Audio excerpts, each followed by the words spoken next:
Hey there, Capricorn. Let's talk about what March, the eclipse cycle, the equinox, and the full moon have in store for you this month. It's a lot. It's a whole lot, because March is when we start our astrological new year. It is New Year's Eve to New Year's Day, right? The calendar is changing in the world of astrology. And with that comes that energy of new beginnings. We're ready for some new things.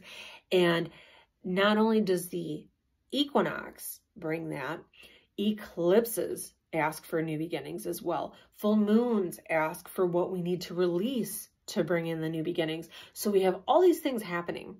And for you, where that's happening is the house of, up here, 10th house, career, life purpose, and your life direction.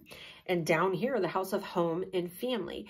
And so what we're doing is we're looking at things that aren't working in those areas, and we're ready to bring in new beginnings for that. So whether that is letting go of an old position at work, maybe it's leaving work, maybe it's leaving the type of career you've been in for 20 years or what have you. Maybe it's just making a shift and a change in your mentality around work, right?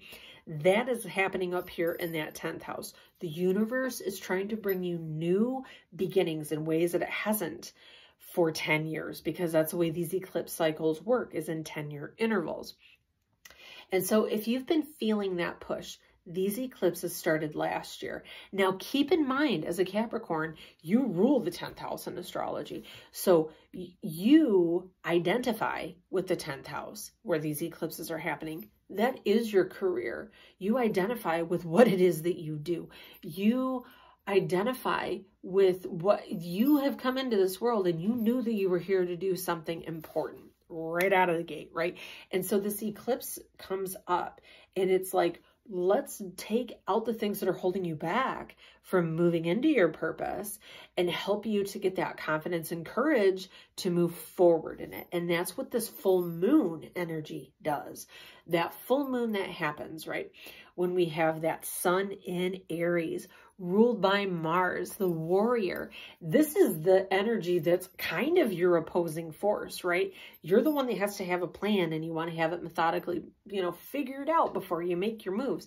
Your opposing sign, planet of Mars is like, I don't want to think. I want to think after. I want to act now, because my gut is telling me I need to act now or I'm going to miss out, right? So think of it like this. You're ruled by Saturn, which is that methodical, I want to have a plan and I want to have it figured out and I want to take it a step at a time kind of energy.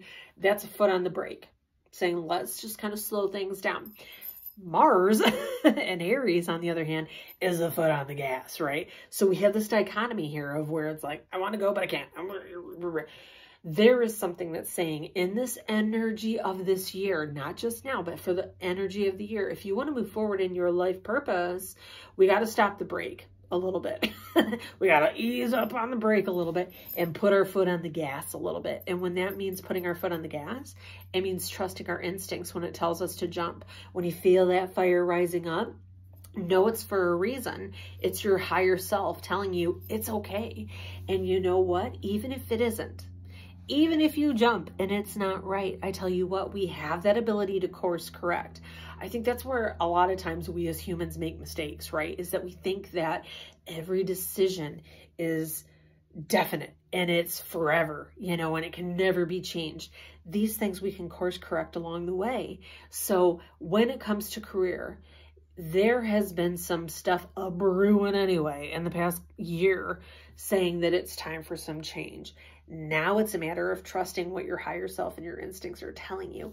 And they're going to be strong around this time frame of the equinox that happens on the 19th, right? That's the astrological new year that's trying to bring this new energy for you in career. Then again, at that full moon that happens on the 25th, where it's saying, what do we have to let go of in order for the new to come in? Now, this full moon is the first of the eclipse cycle that's happening that we're talking all about, And so it ushers in that energy. With that, it's kind of like a billboard from the universe in that couple weeks leading up to it and the couple weeks after. And it will show you, there will be repetitive signs and symbols and feelings and events that happen that are really helping to give you that direction that you need with whatever decisions you need to make when it comes to work. Not just work, but on the other side, home and family. Maybe this is a year that you're moving, right? Maybe this is a year that you're adding on to your home. Maybe you're adding on to your family, whether it's a baby or a marriage or, you know, bringing in the other person's kids into your home. This energy is part of it, right? There's a shift and change that's happening over here with work. Maybe you work too much, Capricorn. I'm sure you've heard that once or twice in your life, right? And family suffers as a result. Maybe these eclipse cycles are bringing that to light and helping you to bring balance, because you know what? This full moon is the Libra full moon, which is the scales. It's trying to bring you balance and harmony in your life, and it's helping you to find where those scales are unbalanced. So pay attention in this time frame, because it's not just for this month.